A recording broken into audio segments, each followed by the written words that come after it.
العزت کیا ہے؟ بے نیاز ہے۔ قل هو اللہ احد اللہ الصمد، اے نبی کہہ دیجئے کہ وہ اللہ ایک ہے، اللہ رب العزت بے نیاز ہے۔ کسی کے اسلام کو قبول کر لینے سے اللہ رب العزت کی بادشاہت میں نہ اضافہ ہوتا ہے، اور دین اسلام کو ترک کر دینے سے، چھوڑ دینے سے، مرتد ہو جانے سے اللہ رب العزت کی بادشاہت میں کوئی ذرہ برابر کمی بھی نہیں آتی، اور دین اسلام کے قبول کرنے سے اللہ کی بادشاہت میں کوئی اضافہ بھی نہیں ہونے والا۔ اللہ بے نیاز ہے، اللہ صمد ہے، اللہ کو ان چیزوں کی کوئی پرواہ نہیں۔ سب سے بڑی چیز یہ ہے میرے بھائی، آج کسی موضوع پہ میں گفتگو کرنے بیٹھا ہوں کہ اللہ تبارک و تعالیٰ نے ہمیں ایک انسانی جسم عطا کیا ہے۔ قرآن و سنت کی باتیں ہیں، سمجھنے کی باتیں ہیں، کچھ سیکھ کر کے جائیں، کچھ سن کر کے جائیں، تاکہ اس پر اگر عمل کریں تو کچھ مجھے بھی ثواب مل جائے۔ ہم نے اللہ رب العزت کی بے شمار نعمتیں ہیں میرے بھائی۔ اللہ تبارک و تعالیٰ نے انسان کو نہ جانے کتنی نعمتیں عطا کی ہیں۔ ان نعمتوں کے اندر انسان کا جو یہ جسم ہے، یہ جو وجود ہے، یہ سراپا ہے۔ انسان سانس لے رہا ہے، کھا رہا ہے، پی رہا ہے، پانی پی رہا ہے، آکسیجن ہے، جسم کے اندر دل ہے، گردے ہیں، پھیپھڑے ہیں۔ آج اس سائنس اور ٹیکنالوجی کے زمانے میں، سائنس اور ٹیکنالوجی کے دور میں بھی اگر انسان کے جسم کے اندر اللہ رب العزت نے جو نعمتیں رکھی ہیں، ان نعمتوں کو انسان شمار نہیں کر سکتا، گننا بھی چاہے تو نہیں گن سکتا۔ لیکن میرے بھائی، انسان کو جتنی بھی نعمتیں ملی ہیں، ان نعمتوں کے اندر سب سے بہترین نعمت دین اسلام کی نعمت ہے کہ اللہ رب العزت نے ہمیں مسلمان بنایا، اپنے نبی صلی اللہ علیہ وسلم کی امت میں پیدا کیا۔ ایک آدمی، اس کو دنیا کی تمام چیزیں حاصل ہو جائیں، جب سے دنیا ہے اور جب تک دنیا رہے گی، دنیا کے اندر جتنے بھی لوگ آئے، بڑے بڑے بادشاہ عمرا جتنے بھی آئے، ان کو جتنی بھی دولت ملی ہو، اگر کسی کو وہ تمام آسائشیں مل جائیں، جیسی برانڈڈ چیزیں وہ چاہتا ہو خریدے، جتنی اچھی زندگی چاہتا ہو گزارے، بڑی بڑی کاروں پہ گھومتا ہو، دنیا کے اعلیٰ ترین اور مہنگے موبائل استعمال کرتا ہو، بالکل آرام دہ اور لگژری زندگی گزارتا ہو، لیکن اگر اس کو دین اسلام کی نعمت نہیں ملی، اگر وہ کلمہ نہیں اسے ملا، اگر ایمان سے وہ محروم ہے، تو میرے بھائی دنیا کے اندر سب سے بڑا محروم شخص اور خسارہ پانے والا ہوگا۔ اور ایک شخص کہ دنیا میں پریشان ہے، حیران ہے، روزی روٹی کے لیے پریشان ہے، کچھ اچھی حالت میں ہے، کچھ خراب حالت میں ہے، بہت ساری پریشانیوں میں گھرا ہوا ہے، لیکن اسے ایمان کی دولت اگر حاصل ہے میرے بھائی، تو وہ دنیا کا انتہائی کامیاب انسان ہے، وہ سمجھ جائے۔ اور دنیا میں اللہ رب العزت نے ہمیں جتنی بھی نعمتیں عطا کی ہیں میرے بھائی، بے شمار لاتعداد نعمتیں، ان نعمتوں کے اندر سب سے بہترین نعمت اگر کہی جائے، یا نعمتوں میں ایک بہترین نعمت اگر ہے، تو وہ اولاد کی نعمت ہے۔ کسی انسان کو اللہ رب العزت اولاد عطا کرتا ہے، خوشیاں مناتا ہے، مٹھائیاں بانٹی جاتی ہیں، مبارکباد کیے جاتے ہیں، عقیقے کی، ختنے کی مجلسیں قائم کی جاتی ہیں، لوگوں کو دعوتیں دی جاتی ہیں، اور اگر کسی کو اولاد نہ ہو رہی ہو، کتنا گڑگڑاتا ہے، اللہ رب العالمین کی بارگاہ میں دعا کرتا ہے، اور شیطان نے اگر بہکا دیا تو نہ جانے کن کن مزاروں اور قبروں کے طواف کرتا ہے، کہاں جا جا کے چکر لگاتا ہے، کتنے دروں پہ وہ سجدہ ریز ہوتا ہے۔ میرے بھائی، کہنے کا مقصد یہ ہے کہ اولاد اللہ رب العزت نے جو عطا کی ہوئی ہے ہمیں، وہ ایک بہترین نعمت ہے۔ ہم میں سے جتنے لوگ بیٹھے ہیں وہ کسی نہ کسی کی اولاد ہے، اور ہم میں سے اکثر ایسے ہیں کہ جن کی کوئی نہ کوئی اولاد ہے۔ اولاد اللہ کی ایک بہترین نعمت ہے۔ آج یہ جو جلسہ قائم ہے، اس جلسے کا مقصد کیا ہے؟ تاکہ مسجد کی تعمیر، یہی ہے نا بھائی، مسجد کے لیے یہ جلسہ منعقد کیا جا رہا ہے، جس کے پیسے سے مسجد تعمیر کی جائے گی۔ مسجد بنانے کا مقصد تاکہ لوگ وہاں نماز پڑھیں۔ میرے بھائی، اگر آنے والی نسلیں، ہمارے بیٹے، ہمارے پوتے، ہمارے پڑپوتے اگر دین اسلام کو ترک کر دیں، ان مسجدوں کے اندر کوئی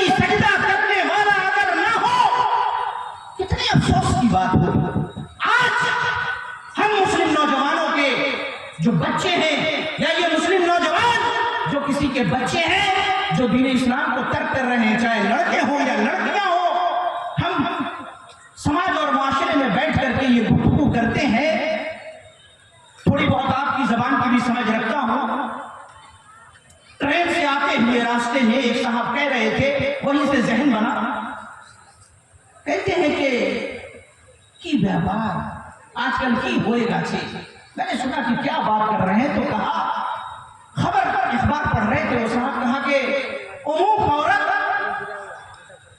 اسلام چھوڑ کے فلاں دھرم گرہن کرو نیے چھے، فلاں مذہب اس نے اختیار کر لیا ہے. افسوس کا اظہار کر رہے تھے، کہہ رہے تھے کہ آج کے چھینے دیر جو اسکول کالجے پڑھے اسلام اور نماز اور دین کے بش میں پائے نا. میں نے سنا کہ واقعی میں بات تو ایسی ہے، لیکن میرے بھائی ہم نے کہہ دیا আমাদের সমাজের ছেড়ে আমাদের সমাজের মেয়ে دین اسلام چھڑے অন্য ধর্মে চলে যাচ্ছে، ایسی بولتے ہیں. لیکن کیوں؟ کیا صرف ہم اگر تبصرہ کر لیں کہ ہمارے مذہب کے بچے دوسرے مذہب کو اختیار کر رہے ہیں، آخر کمی کس بات کی ہے؟ میرے بھائی ہم نماز پڑھ لیں، روزے رکھ لیں، حج کر لیں، زکات کر لیں، عمرہ کر لیں اور خوش ہو جائیں، اور یہ فکر نہ کریں کہ ہمارے گھر میں پیدا ہونے والا بچہ میرے مرنے کے بعد یا میری زندگی میں کہیں ایسا نہ ہو کہ دین اسلام کو ترک کر دے. آج جو بچے مرتد ہو رہے ہیں، دین چھوڑ رہے ہیں، وہ صرف اور صرف اس لیے ہے کہ ان کی تربیت کی کمی. ان بچوں کی جیسے اللہ کے رسول صلی اللہ علیہ وسلم کے زمانے میں، صحابہ کرام کے زمانے میں صحابہ نے جس طریقے سے اپنے اولاد اپنے بچوں کی تربیت کی، آج ہم اس طریقے سے اپنے بچوں کی تربیت نہیں کر پا رہے ہیں. ایک بہت ہی اہم بات جہاں سے میں اپنی گفتگو شروع کروں گا کہ اولاد کی تربیت کیسے کی جائے. ہم یہ بتائیں گے اولاد کی تربیت کیسے کریں اپنے بچوں کی تاکہ اس کا دین محفوظ رہے. بچہ بے راہ روی کا شکار ہو کر اگر کبھی نماز چھوڑ بیٹھے، کبھی کوئی نماز چھوٹ جائے، بے عملی کا شکار ہو جائے، کبھی حلال و حرام کا شکار ہو جائے، لیکن دین پہ قائم رہے، مذہب کو نہ چھوڑے. اس کے لیے ہم یہ سمجھتے ہیں کہ بچے کی تربیت کے لیے جب بچہ 5 6 7 سال کا 8 سال کا ہو جائے تو بچوں کو ہم دین اسلام سکھائیں. دین اسلام سکھانے کے لیے کیا کریں؟ بچے کو دین سکھانے کے لیے سب سے پہلے کیا کریں گے؟ اگر اللہ نے پیسہ دیا ہے، ایک مولانا کے ہم بلائیں گے، ان کے کچھ ٹاکا دیں گے، پیسہ دیں گے، اپنے گھر میں اس کو رکھیں گے. مولانا صاحب آئے، 1 گھنٹہ پڑھائے، 1500 روپیہ لیے چلے گئے، ہمارا بچہ کا دین اچھا ہو گیا. اور گاؤں کے اندر جو مسجدوں میں مکتب ہوتے ہیں یا مدرسے ہوتے ہیں، ہم نے اپنے بچے کو وہاں داخلہ کرا دیا یہ سوچ کر کے کہ ہمارے بچے کی دینی تربیت ہو جائے گی. میرے بھائی یہ تو اچھی بات ہے، لیکن بچے کی اگر تربیت آپ کو کرنی ہے تو ایک بہت ہی اہم بات آپ یاد رکھیں. بات سمجھ میں آ رہی ہے آپ کو؟ بچے کی تربیت اس کے پیدا ہونے سے پہلے کریں.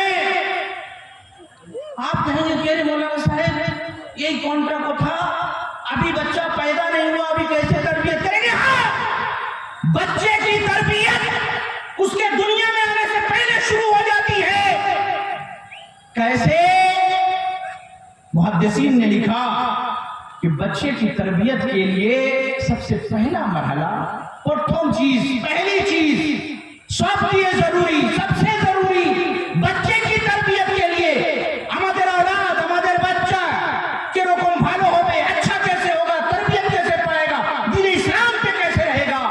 پہلی چیز محدثین نے لکھا اختیار زوجۃ الصالحہ. کیا مطلب؟ بچے کی تربیت کے لیے ضروری ہے کہ دیندار ماں کا انتخاب کیا جائے. ایک نوجوان ابھی شادی نہیں کیا ہے، شادی کرے گا، بچے پیدا ہوں گے، شادی کرتے وقت اپنے پیدا ہونے والے بچے کی تربیت کے بارے میں سوچے. کیا سوچے؟ کہ وہ بیوی کس کو بنانے جا رہا ہے، کس کو بیوی بنانے جا رہا ہے. بچے کے لیے سوچے، نیک عورت کا انتخاب کرے جس کا باپ نمازی، گھرانہ دیندار، باپردہ، شریعت پہ عمل کرنے والی لڑکی، اللہ اور اس کے رسول کا ڈر رکھنے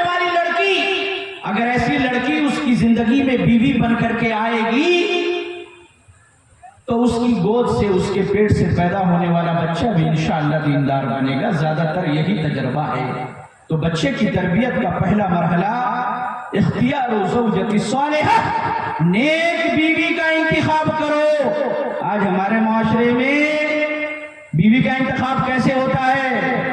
حسین و جمیل ہے کہ نہیں؟ نمبر 1. نمبر 2، اس کا باپ کتنا مالدار ہے، وہ تو ٹاکا پیسہ آجے. سب سے پہلے ہم دیکھتے ہیں باپ کے پاس کتنا پیسہ ہے. کیوں؟ باپ مر جائے گا تو اس کے مرنے کے بعد وراثت میں ہماری بیوی کو ملے گا تو ہم بھی مالدار ہو جائیں گے. بیوی چاہے بددین ہو، وہ لڑکی بددین ہے لیکن ہم اس سے شادی کرنے کے لیے مرے جاتے ہیں. کیوں؟ مالدار گھر کی ہے. شادی ہوگی تو ہمارا سسر ہمارا کے ایک موٹر سائیکل کینے دیبے. اللہ اکبر.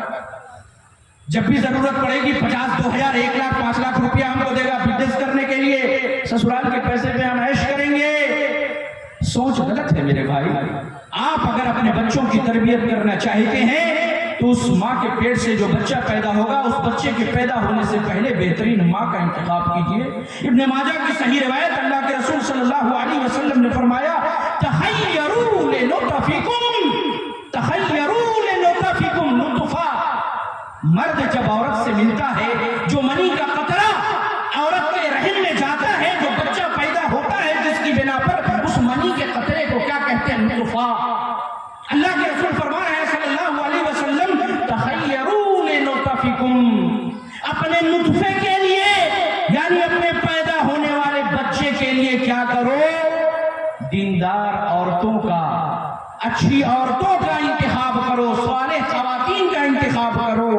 وَانْكِحُوا الْأَكْفَاءَ وَانْكِحُوا إِلَيْهِمْ، اور اپنے ہی جیسے دیندار لوگوں سے رشتے لو اور رشتے دو. اللہ اکبر. پہلی چیز بچوں کی تربیت کے لیے نیک عورت کا انتخاب کیا جائے بچے کے پیدائش سے پہلے کہ اس بچے کی ماں تم کس کو بنا رہے ہیں. دوسری چیز ہم اور آپ بھی چاہتے ہیں، بہت ہی غور کرنے کا مقام ہے میرے بھائی. آؤں گا چلا جاؤں گا، بات اہم ہے، سن لے. ایک صاحب آئے، کہتے ہیں مولانا صاحب ہم بہت ٹینشن میں ہیں. کیا بات ہے بتائیے.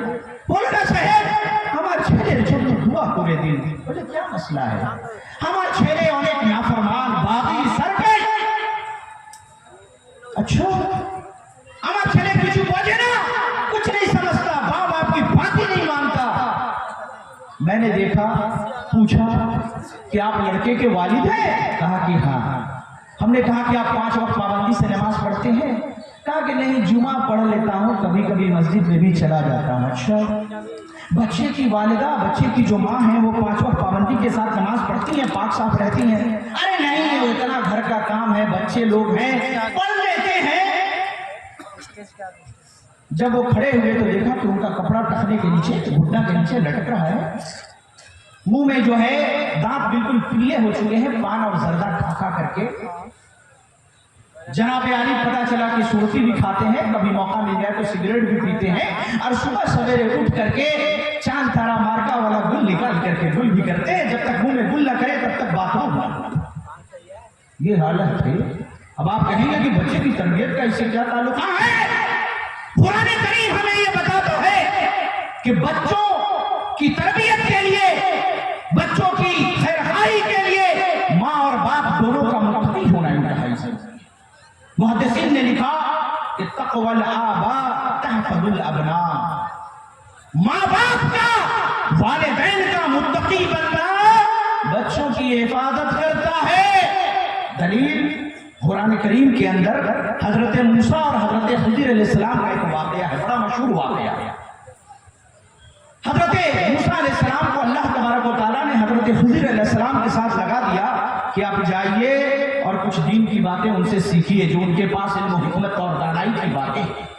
حضرت موسیٰ علیہ السلام جب خضر کے پاس پہنچے علیہ السلام کے پاس، تو انہوں نے کہا کہ میں جو بھی عمل کروں گا مجھ سے سوال مت کرنا، پوچھنا مت. وائی، ہاؤ، کیوں، کیسے، کیمون، کی روکوں، کیوں، کیا، سوال نہیں کرنا ہے، بالکل چپ. جو میں کروں چپ رہنا، یہی شرط ہے. موسیٰ کو کہا خضر نے آپ کب میرے ساتھ رہیں گے؟ سوال کریں گے چلے جائیں گے. موسیٰ علیہ السلام حضرت خضر کو دیکھتے ہیں کہ وہ کچھ ایسی چیزیں انجام دیتے ہیں جو عام عادتوں سے ہٹ کر کے ہے کہ انسان ویسا نہیں کرتا. وہ بار بار سوال کرتے ہیں آپ نے ایسا کیوں کیا؟ خضر علیہ السلام کہتے ہیں کہ موسیٰ اب کے بعد اگر آپ نے سوال کیا تو ہماری اور آپ کی یہاں پر سے جو سفر ہے وہ ختم. اس کے اندر ایک واقعہ ذکر کیا ہے اللہ تبارک و تعالیٰ نے سورہ کہف کے اندر. کس کے اندر؟ سورہ کہف میں ہے نا اس کا واقعہ موسیٰ اور خضر علیہ السلام کا. ہاں غالباً. تو حضرت خضر علیہ السلام ایک بستی میں گئے. ان بستی والوں کو کہا کہ آج میں آپ کا مہمان بننا چاہتا ہوں. ماشاءاللہ آپ سیمانچل کے لوگ بڑے مہمان نواز ہیں. مولوی آتا ہے, ہم لوگ جیسے جلسے میں آتے ہیں جب ڈر جاتے ہیں. سیمانچل میں ٹرین سے اترتے ہیں ڈر لگتا ہے. کیوں؟ ارے کھلا کھلا کے مار دیں گے. مولانا صاحب پانی پی لیجیے, مٹھائی ہے, ڈرائی فروٹ ہے, طرح طرح کے بسکٹ ہے, نمکین ہے, وہ دیتے ہیں. بہت سارے لوگ اسٹیشن پر ریسیو کرتے ہی زبردستی کسی ہوٹل میں گھسا دیتے ہیں. مولانا صاحب یہ کھائیے وہ کھائیے. ارے اللہ کے بدلے نہیں کھانا ہوگا. کھا لیا. کھانے کے بعد جیسے آئے اپنے قیام گاہ پہ وہاں بھی کھائیے. ابھی کھا کے آدمی سوچ رہا ہے کہ ارے اب تھوڑا آرام کرو. مولانا صاحب کھانا کھا لیجیے. کیا ہے بھائی؟ مٹن ہے, چکن ہے, سبزی ہے, یہ ہے وہ ہے. مولانا صاحب اور کچھ چاہیے؟ چائے لیں گے. تقریر کر کے گئے. مولانا صاحب بھوک لگی ہے, کچھ نہیں. کھلا کھلا کے مار دیں گے. کچھ لوگ تو ایسے مہمان نواز ہوتے ہیں. حضرت خضر علیہ السلام جس قوم کے پاس گئے بڑی بدخلق تھی. کہا کہ آج رات ہم کو مہمان بنا لیجیے. ان لوگوں نے کہا کہ نہیں, مہمان نہیں بنائیں گے, کچھ نہیں کریں گے. حضرت خضر علیہ السلام اور موسیٰ جب وہاں سے نکلنے لگے, ایک دیوار تھی. وہ دیوار ٹیڑھی ہو چکی تھی, گرنے والی تھی, نیچے سے کمزور ہو چکی تھی, بوسیدہ ہو چکی تھی. حضرت خضر علیہ السلام بیٹھ گئے اور اس دیوار کو درست کرنے لگے, ٹھیک کرنے لگے, ریپیئرنگ کرنے لگے کہ دیوار کو ٹھیک کر دیں کہ ایسا نہ ہو کہ گر جائے. حضرت موسیٰ سے برداشت نہیں ہوا. خضر علیہ السلام کو کہا ارے باقی مطلب بنگلہ میں نہیں بولے, وہ اپنی زبان میں بولے. میں آپ کو ترجمہ کر کے سنا رہا ہوں. بولے آپ کیا کر رہے ہیں؟ ارے یہ بستی کے لوگ تو بہت واحیات ہیں اور ایک نمرہ کیسے مہمان بھی نہیں بنایا, کھانا بھی نہیں کھلایا, اور آپ ان کا کام کر رہے ہیں. دیوار گر رہی ہے, دیوار سیدھی کر رہے ہیں. قرآن کریم کہتا ہے کہ حضرت موسیٰ خضر علیہ السلام نے کہا اے موسیٰ جب پوچھا ہے تو سن لو. یہ جو دیوار ہے 2 یتیم بچوں کی ہے. کس کی؟ 2 یتیم بچے. والد ان کے نہیں ہیں, 2 یتیم بچے ہیں. اور ان کے والدین نے پرانے زمانے میں state bank, Canara bank, SBI, CBI, IDFC ایسا بینک نہیں ہوتے تھے میرے بھائی, نہ لاکر ہوتا تھا. لوگ کیا کرتے تھے, خزانے کو اپنے والدین اپنے اولاد کے لیے چھوڑتے تھے, زمین میں دفن کر دیتے تھے, دیوار کے نیچے مٹی میں گاڑ دیتے تھے. آپ نے بھی بہت سارے واقعات سنے ہوں گے, فلاں جگہ پہ گھر ٹوٹا اور وہ جب اس کی تعمیر ہوئی تو نیچے سے خزانہ نکل گیا. ضرور ہم نے اپنے باپ داداؤں سے کی کہانی سنی ہے. تو حضرت خضر علیہ السلام نے کہا کہ ان کے والدین جو تھے بڑے نیک تھے اور انہوں نے اس زمین کے نیچے ان بچوں کا خزانہ دفن کر دیا ہے. جب یہ بڑے ہوں گے تو اس سے فائدہ اٹھائیں گے. اگر یہ دیوار گر گئی پبلک کیا کرے گی؟ وہ سونا چاندی جو اس کے اندر دفن ہے لوٹ لے گی. اور اس کی علت کیا بتائی جو میں نے ابھی بیان کی. فرمایا کانا ابوہما صالحا. اللہ اکبر. قرآن نے کیا کہا, حضرت خضر نے کیا کہا کہ میں ان بچوں کی دیوار کیوں صحیح کر رہا ہوں؟ کیونکہ ان کے والدین جو ہیں جو فوت کر گئے, ان کے ماں باپ جو تھے جو مر گئے, نیک تھے, متقی تھے, پرہیزگار تھے. حضرت سعید ابن جبیر رضی اللہ عنہ رحمہ اللہ کہتے ہیں حفظا بصلاح ابیہما. ان دونوں بچوں کی حفاظت کی گئی, ان کے مال کی حفاظت کی گئی, ان کے والدین کے نیک ہونے کی بنا پر. اللہ اکبر. جب والدین کے نیک ہونے کی بنا پر بچے کی دنیا بچ سکتی ہے, اللہ کی قسم اگر والدین نیک ہو ان کے بچے کا دین بھی بچ سکتا ہے, ان کا بچہ بھی متقی و پرہیزگار انشاءاللہ ضرور بھی ضرور ہوگا. اب آپ یہ کہیں گے کہ نوح کا بیٹا نافرمان نکل گیا, وہ الگ بات ہے. اللہ رب العزت نے استثنائی صورت بیان کی ہے یہ بتانے کے لیے نبی کا بیٹا بھی جہنمی ہو سکتا ہے, ابراہیم کا باپ آزر نبی کا باپ بھی جہنمی ہو سکتا ہے. ہمارے اپنے آقا احمد مصطفیٰ رسول خدا صلی اللہ علیہ وسلم کے چچا ابو طالب اور آپ کی بعثت سے پہلے آپ کے والدین, یہ لوگ دین اسلام کی انہیں دولت اللہ اللہ یہ ان کی قسمت تھی. لیکن کوئی بھی مسلمان ہو سکتا ہے اور کوئی بھی دین کی دعوت قبول کر سکتا ہے, اور نبی کے ہی گھر میں کیوں نہ پیدا ہو. کسی نبی کی بیوی جو ہے وہ بے وفا ہو گئی, کسی کا بیٹا بددین ہو گیا, کسی کا باپ بددین ہو گیا, یہ الگ بات ہے. لیکن قاعدہ اور اصول یہ ہے کہ اگر والدین نیک ہو تو ان کے نیکی کے اثرات بچے پہ مرتب ہوتے ہیں. ان کے مرنے کے بعد بھی وہ نیکی ان کے بچوں کے کام آتی ہے. تو میرے بھائی, اگر ہم اپنی اولاد کی تربیت کرنا چاہتے ہیں تو سب سے پہلے ہم ماں اور باپ کو متقی بننا ہوگا, نمازی روزے دار بننا ہوگا, دین اور شریعت پہ عمل کرنا ہوگا, ماں کو بھی اور باپ کو بھی. تب جا کر کے بچہ متقی بنے گا. میرے بھائی, تربیت اولاد کے مرحلے میں یہ بہت ہی اہم چیز ہے, اور ایک بہت ہی اہم چیز جس کا ذکر کرنا میں مناسب سمجھتا ہوں معذرت کے ساتھ, کیونکہ اللہ تبارک و تعالیٰ حق بولنے سے نہیں شرماتا, اللہ کے رسول بھی حق بات بتانے سے نہیں شرماتے. ہم وارثین انبیاء ہیں, علماء کی جماعت سے تعلق رکھتے ہیں, ہم بھی حق بات بیان آپ کے سامنے کرتے ہیں. ایک بہت ہی اہم نقطہ, ہم میں سے بہت سارے نوجوان ہیں, غور سے سنیں, بہت اہم نقطہ ہے, بہت ہی اہم چیز. ہم میں سے اکثر کی شادی ہو چکی ہے اور بہت ساروں کی شادی نہیں ہوئی ہے. محدثین نے لکھا کہ الحرص علی اتباع السنہ حین الجماع, جب مرد اپنی بیوی سے ملے, اولاد کی تربیت کے لیے یہ چیزیں بتائی جا رہی ہیں کہ اولاد دیندار رہے. مرد جب اپنی بیوی سے ملے تو اس وقت چاہیے مرد کو, باپ کو چاہیے کہ جب وہ اس کی ماں سے مل رہا ہے اس وقت سنت کی اتباع کو لازم پکڑے. کون سی سنت؟ اللہ کے رسول نے جو دعا سنائی ہے, جو دعا بتائی ہے, اس دعا کو پڑھے. میاں اور بیوی مل رہے ہیں, اللہ کے رسول دعا سکھا رہے ہیں, اللہم جنبنی الشیطان, اے اللہ تبارک و تعالیٰ تو ہمیں شیطان سے محفوظ رکھ, وجنب الشیطان ما رزقتنی او رزقتنا, اور اے اللہ ہم میاں اور بیوی دونوں مل رہے ہیں, ہمارے ملنے کی بنا پر اگر تو نے ہماری تقدیر میں کوئی اولاد رکھی ہے, اے اللہ اس اولاد کو شیطان کے شر سے بچانا, شیطان سے محفوظ رکھنا. اللہ اکبر. ہم اور آپ میں سے غور کریں کتنے لوگ ہیں جو رونا روتے ہیں کہ ہماری اولاد نافرمان ہو گئی. ہم غور کریں اس مقام پہ جب انسان بے خود ہوتا ہے, اس وقت اپنے نبی کی سنت یاد رہتے ہوئے اس دعا کو ہم میں سے کتنے لوگ ہیں جو پڑھتے ہیں.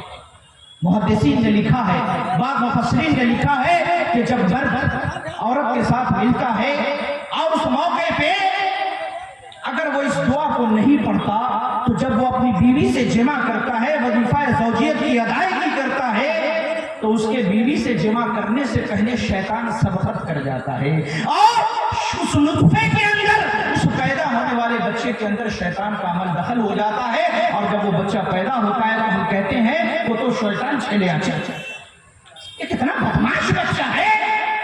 ہم نے وہاں پر احتیاط نہیں برتی. میرے نبی نے دعا سکھائی, اللہم جنبنی الشیطان وجنب الشیطان ما رزقتنا. ہم نے دعا نہیں پڑھی. کتنی اہم بات ہے, ہم اس پر دھیان نہیں دیتے اور کل کو کہتے ہیں کہ ہماری اولاد نافرمان ہو گئی. ارے رسول صلی اللہ علیہ وسلم بتا رہے ہیں اہم موقع پہ بچے کو ابھی پیدا ہونا ہے, وہیں پر شیطان سے تم پناہ مانگو, اللہ کا دعا پڑھو. اور ایک بہت ہی اہم چیز کہ جب بچہ ماں کے پیٹ میں ہو, میرے بھائی, عورت حمل سے, اس کے پیٹ میں بچہ ہے, محدثین نے لکھا کہ العنایۃ بہ اثناء وجودہ فی بطن الام, جب بچہ ماں کے پیٹ میں ہو, ابھی نطفہ ٹھہرا, ٹیسٹ ہوا, ڈاکٹر کے پاس گئی, کہا الحمدللہ مبارک ہو آپ کے بیوی جو ہے وہ حاملہ ہے, آپ کے اولاد ہونے والی ہے. گھر کے سارے لوگ خوش ہو گئے, ماں بھی خوش ہو گئی, تو مجھے اولاد کی نعمت سے اللہ مالا مال کر رہا ہے. ایک ماں اور باپ کے لیے اس سے بڑی کوئی نعمت نہیں ہوتی. لیکن ہمارے سلف صالحین کی جب آپ کتابیں پڑھیں گے, سیرت پڑھیں گے, تو پڑھیں گے کہ ہماری جو خواتین, ہماری مائیں اور بہنیں جو اس سے پہلے گزر چکی, ان کا طریقہ کیا تھا کہ جب ماں کے پیٹ میں بچہ ہوتا تھا, غور سے سنیں ہماری مائیں اور بہنیں اور ہم مرد حضرات, تاکہ اپنے گھر کی عورتوں کو ان چیزوں کی ہم تعلیم دیں. جب ان کے پیٹ میں بچہ ہوتا تھا تو وہ گناہ سے اجتناب کرتی تھی, چغلی نہیں, غیبت نہیں, بری چیزیں نہیں, ہر وقت ذکر کرتی تھی, تلاوت کرتی تھی, اذکار کرتی تھی, قرآن کریم پڑھا کرتی تھی, ان کے زبان پر تسبیحات جاری رہا کرتی